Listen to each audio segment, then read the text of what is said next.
11th place in the CDL this season. The LA Guerrillas mate the first season with Gentlemates being involved in the organization. There was so Oh much, boy. like we didn't even know if this team was going to be here for the season because Yeah. the Guerrillas seem to be kind of phasing out of esports. The Guard being the esports organization, they laid off pretty much everybody, but then they stuck around for another season and a half. It felt like, and so we were. There was a lot of questions about if this was actually going to happen. Gentlemates comes in right before the season. They announced that instead of it being the LA Guerrillas like it had been since the inception of the Call of Duty League, is going to be the LA Guerrillas mate. And it seemed like Gentlemates were in charge of what was going on this season anyway. They brought in Linz, who had like a pretty promising rookie season. Previously, a French player, Gentlemates being a French organization run by Gotaga, by far the most popular and most famous French Call of Duty player of all time, and one of the most, Eh. well, he's probably the most popular. I don't know, probably not the best. But certainly, I think we've said it before. He's like French Nade Shot, essentially, Yeah. in that world, and he's kind of at the top of Gentlemates. It did not work out, let's say. This was one of the worst seasons in CDL history, which it was amazing that we got two of these teams in the same season, which has not happened previously. I looked it up. LAG, this was the fourth worst season since the Call of Duty League started in 2020. They were only better than the 2022 Paris Legion, which we talked about earlier, the 2025 Vegas Falcons, and last year's Boston Breach team, which got a lot of buzz the entire year. And I should say the Breach were, not that much worse in terms of record than this LAG team. But because Vegas was so bad this year, LAG did not get nearly as much attention for how Yeah. bad they truly were. So they finished 11th place in the league with 55 CDL points. They went 6-26, which was a 19% win percentage. And in terms of maps, they went 42-82 for 34% map win percentage. So really, really bad, obviously. They made some really baffling decisions, I would say, this season with their roster. Part of it was like a push and pull, it seemed like, with Linz, because he was not performing nearly up to expectation, but he stuck in the roster for a while. And there were rumors, or there were, I guess, accusations that he was only being kept there because he was French and that it wasn't anything to do with his skill, which I thought he was pretty skilled coming in. I had pretty high hopes for him, but it obviously did not pan out for him. It did not pan out for this roster. And they eventually replaced him, I believe, before the Major 3 qualifiers, if I'm not mistaken. Or maybe it was, Sounds right. yeah, I think it was the Major 3 qualifiers. They bring in Fellow and Ojani to finish out the season with Kismet and Lunars. But yeah, just some really head scratching decisions. I know D-Real, the head coach of LAG, he posted a week or two ago a long thread about how he takes responsibility for the season and that he should have done better and that the players did a great job for the situation that they were put in. But I like D-Real, and he's obviously a world championship coach. This was not his greatest season either. I just look at the roster changes, and that's what really kind of was like, it stuck out. Like, because you could talk yourself into, I thought bringing Priesta in was a mistake to start the season. I, I think I said that at the beginning of the season, but if not, I did feel like trying to run it back with this NYSL team, like, was good, except Priesta probably was not the guy to go with. So they went Kismet, Linz, Priesta, and Skies to start the season. And then at some point they say, all right, this isn't working. They take out Priesta, they bench him, they bring in Lunars. 10 days later, they bench Skies for Priesta. And then eventually they make the roster change where they bring in Fellow, who was Lunar's Challenger's teammate at the beginning of the year, and someone that we thought should get bumped up with Lunars as well, because then it would help bring this rookie player along and help him kind of acclimate. Instead, they kind of do this disjointed roster change, bring in Fellow and Ojani to end the season, and it doesn't work. Like, none of it really worked. If you look at the full season stats, you look at the season stats with just the last roster that they had, they're almost identical, except they were far worse in control with this latest roster, and they eventually only win 6 matches this season. What did you think about LAG's roster in totality? Even though we did not give them enough grief, I think, throughout the season for it. Yeah, so first things first, hopefully this is the one and only season where we have the monstrosity of a name that is LA Guerrillas Gentlemates or Yes. whatever. Hopefully that's just Please, please. LAG is done and dusted and we get Gentlemates. I don't know how they're gonna do it. Maybe it's just LA Gentlemates and then technically that's LAG, but Yeah, there we go. We're good. I I don't know what we're gonna do from that perspective. But um whole season perspective, I guess, for this team is I do think early on, I remember like when they had their struggles initially in the season, I definitely felt like Linz was performing well. I just remember a couple of hard points off the top of my head where he was leading the slaying category and he was doing his job, and because that was the narrative I was focused on Hmm. for this Gentlemates team coming into the season, was it was the NYSL team with Linz in place of Hydra. Can Linz fill Hydra's shoes? And we both were, I believe, of the idea that like, no, Linz isn't Hydra, but like if he can come anywhere close to doing Yes. what Hydra was doing on the map, this team could find success. And it felt like, immediately right out the gate, Linz was showing potential to, at least fill that role somewhat adequately. And he was doing well, and it felt like they were losing game fives and losing S&Ds, which just didn't make sense for um the team that we saw. And obviously they had Sender at the time when they were on NYSL winning the world championship, so maybe that was a big factor in the difference between S&D gameplay and whatnot. But early on, that's what I definitely want to at least mention that I felt like Linz was playing well initially. The thing that really stood out to me for this Gentlemates team, and we do have to give some credit where credit is due, Lunars was one of the top names that most people in the community were talking about very early on. Well, the first name being thrown around in the challenger scene this year was Hook. Hook Yeah. was like, everyone was talking about him. Obviously, the Pred situation happens, and Optic, snatches him up very quickly. I don't think that was on anybody's radar. A lot of people thought Hook was going to be the first player from Challengers picked up based on his, rapid success he saw very, very early in the Challenger season. Hmm. But after Hook, I feel like Lunars was like the number 2 name that was being discussed very heavily. Maybe you throw Neptune in there before that, but I feel like Lunars, and maybe it's just like from an AR versus SMG perspective. So I'll at least say I feel like Lunars was the top AR challengers candidate or prospect based on early season results and challengers this year.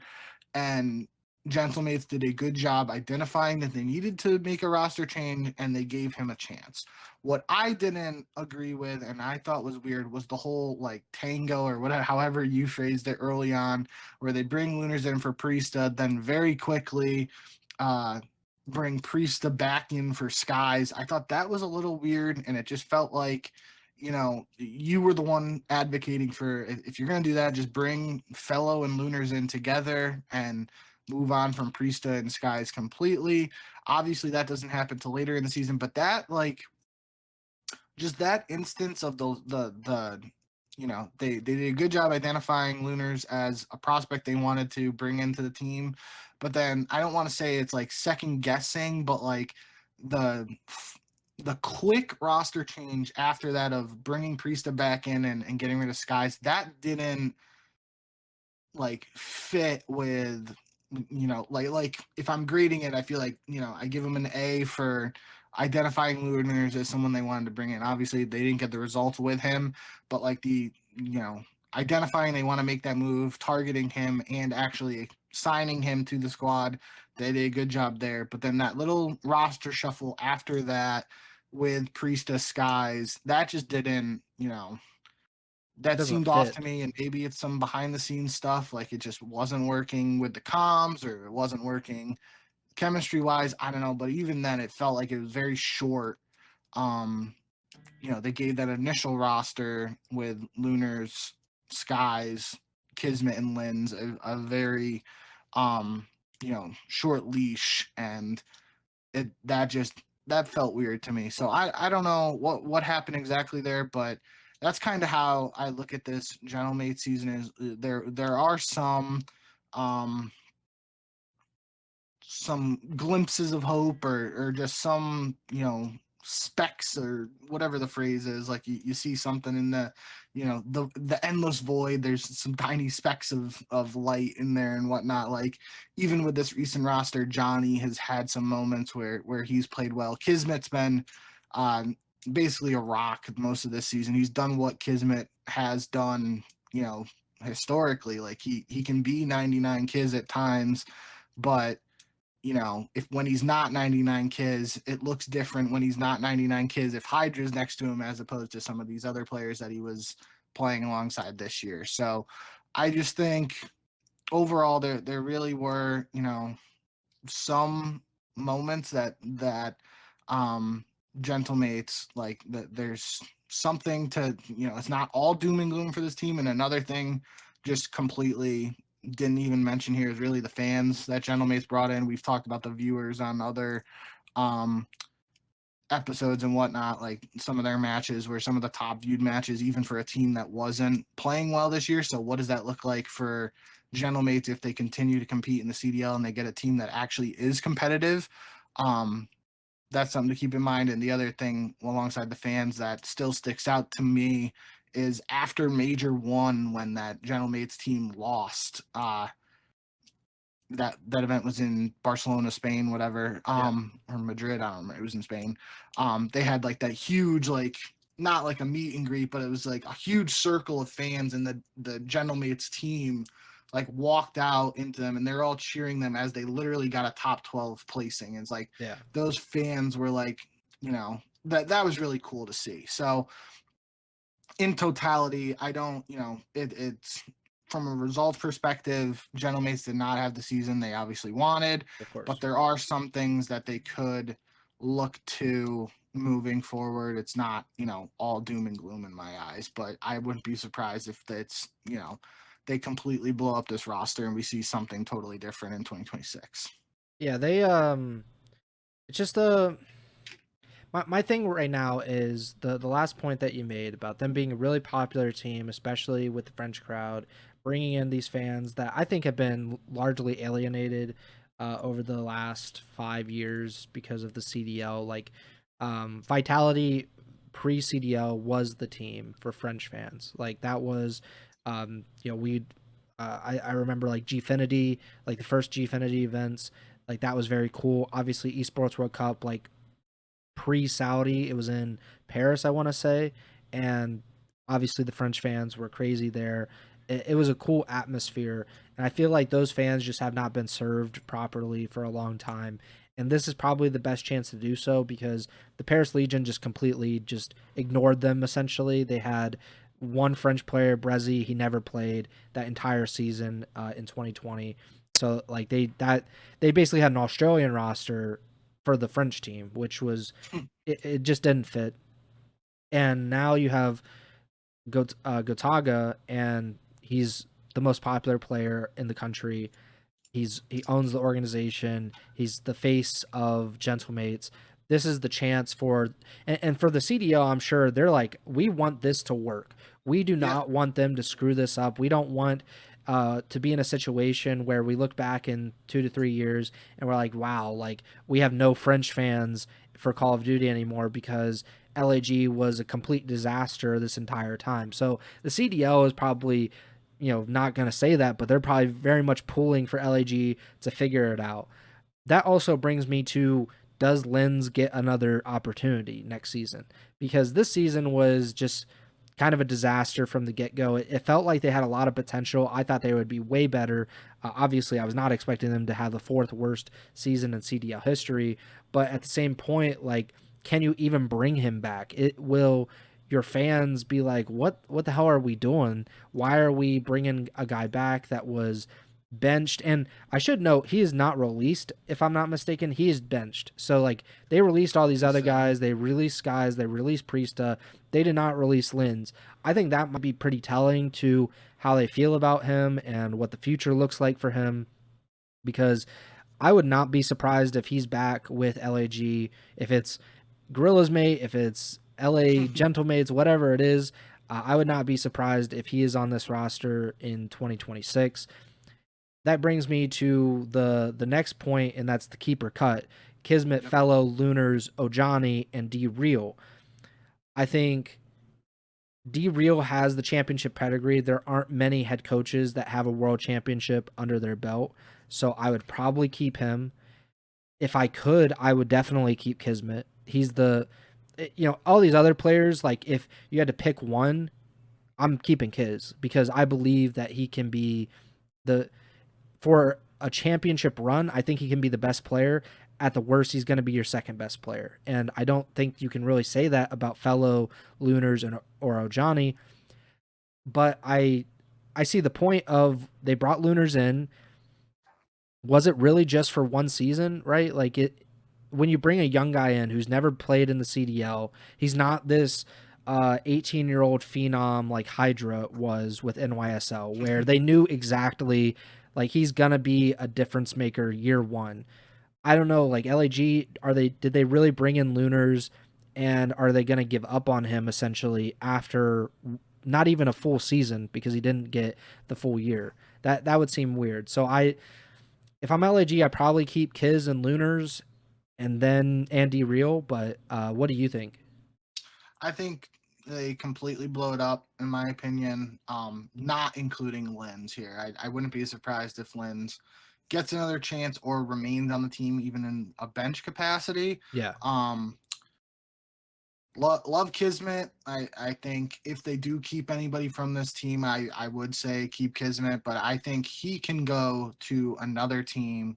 And kind of like I was just saying there, like, yeah, we know what the Bulldog's capable of when he's in 99 kids mode, but he really obviously shined his best when he was playing alongside Hydra. So if he gets the opportunity to go to another team where he doesn't have to be the number one SMG, he can be that number two SMG alongside a superstar SMG. I think that's the best move for Kismet going forward.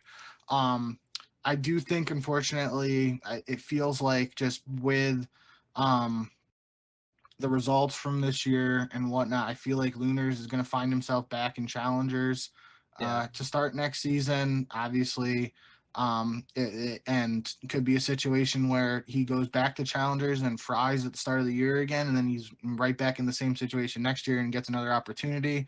But yeah, I don't think maybe Johnny and Lunars get a shot from some of these other teams. I would be surprised if they're on Gentlemates or whatever this team is going to be called next year going forward. I think this squad completely blows it up.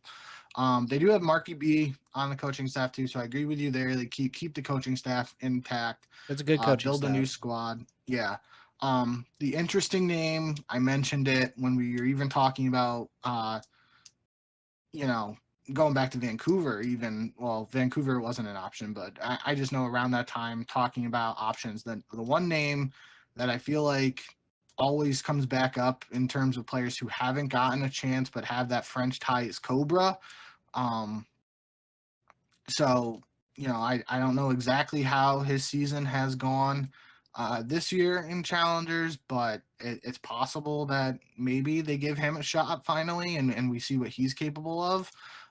Cobra played with Brezzy, Linz, and Abuza. And if we know anything, I know Abuza's not French, he's Belgium, but maybe that's still like an attractive option for Gentlemates. And Yeah, maybe, depending on him, Vancouver. Does at champs, maybe he moves on and goes somewhere else, but um I don't think Brezzy gets another shot in the CDL. He could for all I know, but I do think, again, that is an interesting element to the gentlemate situation. They could go all French team, We saw how the All Saudi project worked. I don't think it'd be to the same level, but they could go that direction. They could go the direction of what we think Vegas is doing now with like one French player and Yeah. then surrounding it with other EU talent, even. Or they could just go with, screw the French identity and just give us the four best players we can get. Um, so that is an interesting element to see what Gentlemates do. But I do think in terms of the keeper cut, I think they're blowing up the roster, starting fresh. They'll keep the coaching staff, and we'll see what this squad and even what the name is next year. So Cobra is on Project 7 White. They will be at Challengers Finals. I think they finished second in the European points standing, so that's how they qualified. He finished top 6 at the Dallas Open with Brezzi, Aspect, and Vortex. And then same roster finished top 12 at Miami. And then at DreamHack, they finished top 12. Brezzi was not on the team, but Denza was. So a few pretty recognizable names. Vortex probably being the most recognizable of Yeah. the group. Former Epsilon guy, if I'm not mistaken, Yep. which is probably not something he likes to be associated with all the time. But yeah, I think it probably is going to be a similar situation to Vegas, where Linz or some kind of French or French speaking representation probably is the best way to look at it, is probably on this roster. I thought about Kismet, and like if LAT were not to win champs, they would be an interesting party, because just theoretically he could replace Envoy next season. Even though I'm not talking anything bad about Envoy, I think he's a really good player. I don't think it would be fair necessarily, but we've seen that happen before, where coming up short at the end of the season, especially if you're a highly touted roster like LAT, this is something like FaZe has done a few times, where there's one guy that gets cut, and he's definitely, of those four, the most vulnerable if they don't perform. But Kiz is probably going to have a lot of interest around the league, I would imagine. So there's no guarantee that it would be LAT anyway. But yeah, he's a great player. Like it feels like you're really losing something if you don't have that kind of he's a winning player. Like that's really what it comes down to. I think he just helps you so much in terms of like a winning culture. And that could really help if you are going to have young guys that really haven't done anything in the CDL. I think that is especially important for them. But yeah, the only other real thing was D-Real was kind of instrumental in that rebuild that NYSL had. It's a weird rebuild, because it was so toxic at NYSL in 2022. Even though they were very good at the end of the season, like talent wise, they could stack up with some really good teams, but just the culture was so rotten that they had to rebuild in 2023. And of course they won champs. Do you see any similarities between that and what LAG face right now, or is it just a completely different landscape for them? Well, I mean, we haven't heard anything on the toxicity front, so Yeah. I don't know if that's similar. And it's also like that was a situation where it's either you build around Hydra or you build around Krim, and I think Krim at the end of his career, notably. Um, I think all things considered, obviously they get a world championship after that. It worked out in the end, but I don't think that situation is similar right now, because I really don't, like I like Kiz, I like 99 Kiz, and what he's capable of, but I just don't know if there's that one guy that this team builds around it. And maybe they've seen enough from Johnny and they think they can build around him, or maybe even Lunars. Maybe they do think highly of those guys and they're like, okay, we're gonna keep one of you guys and get three more guys around you. I just don't see that being the route they go down. And especially with the French affiliation and whatnot, I tend to think they're going to have at least one French player on their team next year, but we'll have to wait and see.